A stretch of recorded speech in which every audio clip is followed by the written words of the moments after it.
Welcome to Heather Ewing, the CRE Rundown. Today I have a special guest, Sue Springmans of the Mullins Group. She is the senior project manager, but in our time together today, you will notice this woman has done it all in just a wonderful way.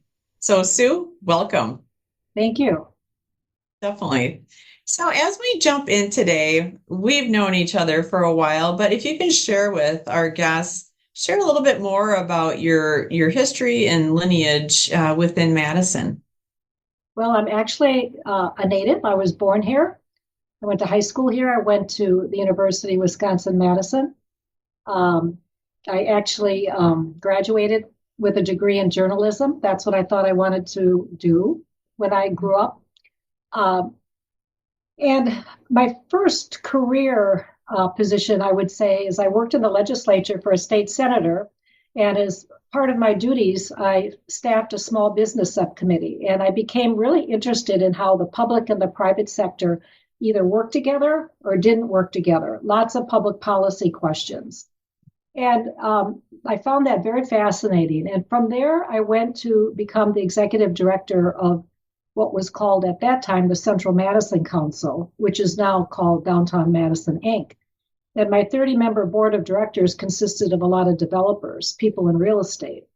And our whole focus was on revitalizing the downtown because at that time, and I've been involved in this industry for about 45, I've been working for about 45 to 50 years. So I'm up there and I've, been around for a while.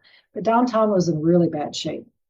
So when the suburbanization of, the city started all across the country and malls were being built, and while the downtown had been the place to shop in earlier years, and when I grew up, it was the place to hang out on Saturdays, it Right. was going away. And I became fascinated with urban redevelopment.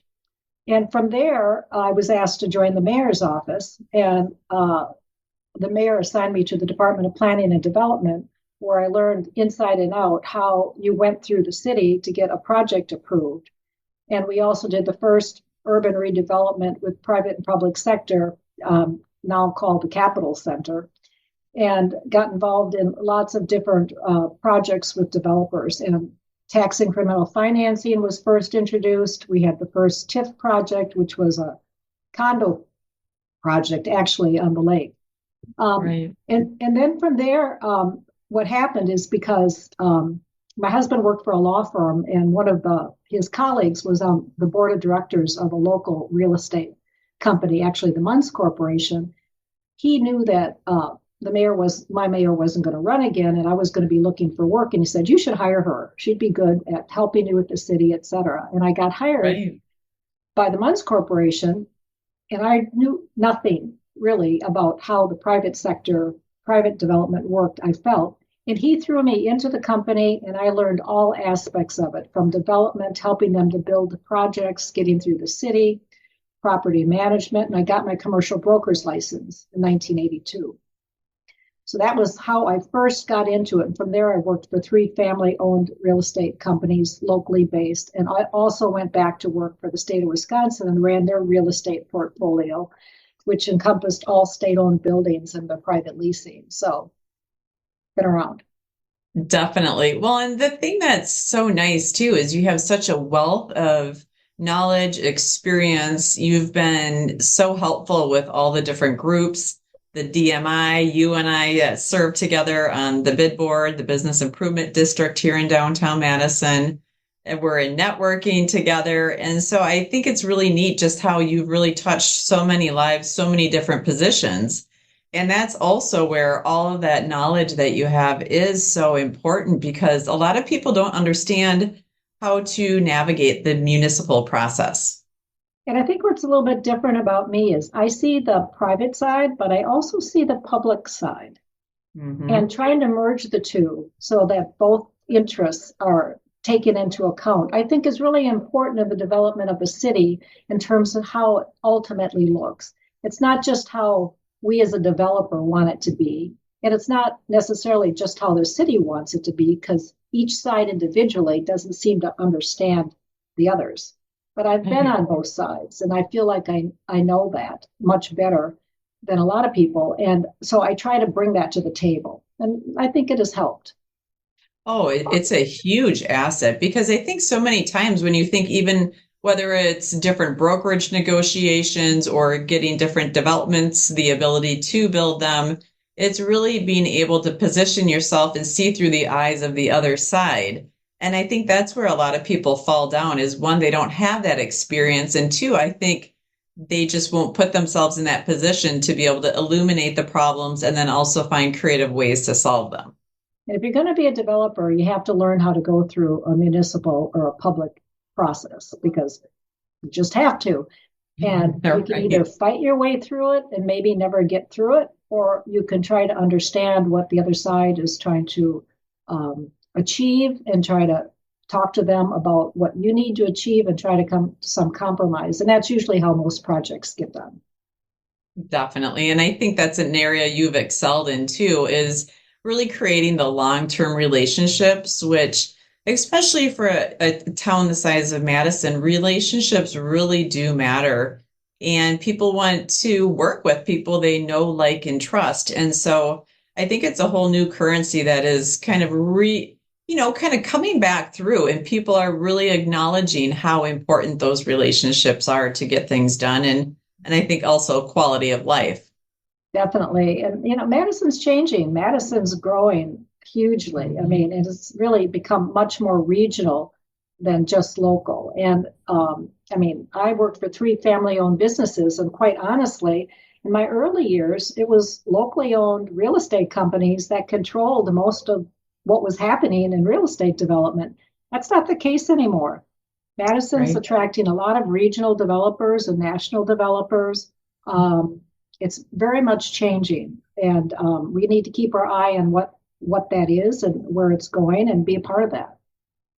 I agree because it's going to happen one way or another. And I mean, Exactly. if you think about it now, right, with Olive under construction opening this summer, that's another infusion of approximately 1,000 beds, which completely changes that 300 block where, I mean, as you know, it was always kind of the dead zone between Right. the top and the bottom of State Street. So it's nice to see new life being breathed into that section. I think the big question out there is what is State Street going to be into the future? I mean, it transformed itself when they rebuilt State Street in the Capitol Square 45 some years ago. Um, and its uses continue to evolve. There's a lot of big projects that are going to anchor it into the future, like the History Museum and the Vet Center. Of course, we've got the university on one end, we've got Overture, we've got music venues, comedy club, restaurants. But the first two blocks, the 300 block, 400 and 506, they're very different in terms of the market. And Right. the student population is a big influence on it, but they don't go all the way up the street. And with the Mhm. changing pattern of workers downtown, the state has really disinvested itself in a lot of the office space downtown, or plan to through selling their Right. buildings. We still have private office space, but remote work, has an impact on those top blocks. Fortunately, we have a large residential base, and it's not just student. It's people of all ages and lifestyles. And that is, I think, the foundation that will give us strength into the future. It's something most downtowns don't have. We are Right. fortunate, very fortunate to have it. Well, and I think to that point, even when you take a look back at COVID, recent past in that sense, all of these facets that you're mentioning really help to provide stability. Not to say that we didn't get hit hard also, but compared to other states within the nation, we definitely were able to bounce back much more quickly, which I think is a testament to that varied base. And I think too, there's a lot of people, yourself, myself, other members of the BID, DMI, and just, other people that we know, companies that we genuinely care and we've invested a lot of our lives in doing what we can to help promote the downtown, to continue making it an elevated experience. And I think things like that really do matter. I agree. I actually think for myself personally that helping the downtown be strong economically, and just its whole quality of life has been my whole focus of my life outside Right. the job that has to pay the bills. Being involved in DMI and helping to create the bid, and just being active in much of what has gone on downtown. I agree. What would you like to see come into the downtown? So I always joke that I'm shopping on a grand scale because I'm out reaching out to, whether it's local, regional, nationals, to bring them to Madison or expand within what might be one or two operators or even a category that you would like in the downtown. Well, I think we're really missing a lot of clothing for non-students. Um, Hmm.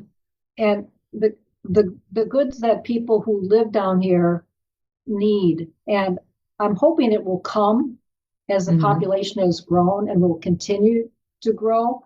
And I don't know so much how many of those will be locally owned businesses, although you look at Monroe Street and some of these small neighborhood commercial areas, and they've had locally grown brand new businesses pop up, and I'd love to see some of those Right.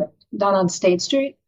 Um, I'm not really looking at any great big national, and I'm thinking of the downtown versus, Hilldale has really kind of taken over so much of the apparel Right. world, Right. and Madison's not that big. Would Mhm. I love to take a lot of that and put it down here? Yes, but it probably wouldn't be as successful. So Right. I'd like to see more apparel down here. There really isn't much. I used to be able, if I needed something, I could run out to one of the stores. I can't anymore. Right. I can't anymore. Right. No, it's so true. That's where it feels like you're either at Hilldale or when you take a vacation shopping or Right, making a road trip to Chicago or something like that for right. it. But I think more than Definitely. the what's in the buildings, one of the things that we need to do is to really focus on um, rebuilding the infrastructure of State Street, because that was done almost 50 years ago. Mhm. And I know there's an experiment to close the street on the 4 to 600 block, but I think that is just a very minor piece of what needs to be looked at the street, because it Yeah. is the main street down here and it connects University and the Capitol, and it will always be critical to the future of the downtown. And we need to ask ourselves, what do we want it to be? And Hmm. then work towards that goal. I feel like we haven't done that. Right, right. It's like having the big vision and then tactically breaking it down into the pieces, the right organizations, the right people, and start bringing that to fruition. I agree. It's like I'm glad at least it's the 4 to 600 block, yet this year, but like I think it yourself, has I to have be a much, unit, much though. wider visions. Yeah, State Street has to be looked at as a unit ultimately. We can't just look at a Hmm. couple blocks at a time. They Right, need to all go together. They may not be all the same, right. but there needs to be something that ties it together. I agree completely, Sue. Definitely. So as I reflect on everything that you've contributed to Madison, to the businesses, the city, State Street, these different boards, what would you say are one or two things, from a mindset perspective that have really helped you to excel through this time? I think you have to be open to other people's ideas and Mhm. their thoughts, not to be closed, and to really listen to what people have to say. It's so easy to think, oh, this is the way it should be. But there are so many ideas out there, and things are changing so rapidly in the world. You really have to open your mind and your eyes, and be open to new things. Definitely. I agree. And for whatever reason, what popped into my mind also as you were saying that is the just the changing technology, right? I was having this conversation the other day of AI and how it's coming into the QSRs, the fast casuals. A lot in the back of house. For example, Wendy's though is using it for their drive-through. And so Yes. that made me start thinking of, okay, how are we going to see that implemented in our downtown? Do you have any thoughts on that one? What would be interesting is if you could walk down the street. I don't think people know what businesses are where and what products they Hmm. sell. If there was a way on your phone, you could walk by and that information would come up on your phone Oh, that's a so great that you idea. would know to go into a location because you're not going to go into every store, every door. No, And you right. can't really tell from the outside by either a name or just what's in the window, what is there. And so if you had something you could look at and go, and also punch in, this is what I'm looking for, and it would tell you where to go. Because it's a long block. Yeah, it's a mile Right. long. And the weather's Right. not always perfect. So Right. As we know, unfortunately. No, that's a great exactly. idea. I like that one. And along those lines too of transitioning through the bid area, through the Madison area and beyond, what have you found like in your world of what's your recipe for living fully? You've done so much and have touched so many people in such great ways. What's something that speaks to you for living fully? Well, for me, I've always wanted to know what's going on in the world and in my community. I'm not somebody that, I mean, I like to listen to the news. I like to be involved, like talking to people. I'm just that type of a person, which helps me, I think, grow and also have more knowledge. Um, and part of that also is to be tolerant and not to let things kind of fall off of me and not get all upset over something that maybe I'm not so sure about or I don't like, but to let things go so I can move on and Yeah. keep thinking and keep putting things together. I think people get stuck. Oh, I agree completely. I mean, I think just even to when I got into commercial real estate years ago and a deal would blow up.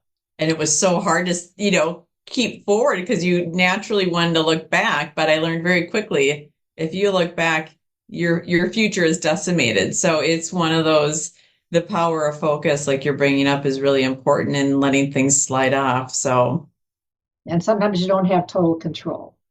no, no, not at all. So as we wrap things up, Sue, are one or two pieces of advice for maybe someone that hasn't been to Madison or the downtown in a while, or maybe let's say they've been living in the suburbs that just haven't got downtown. What's something that you want to bring to their attention?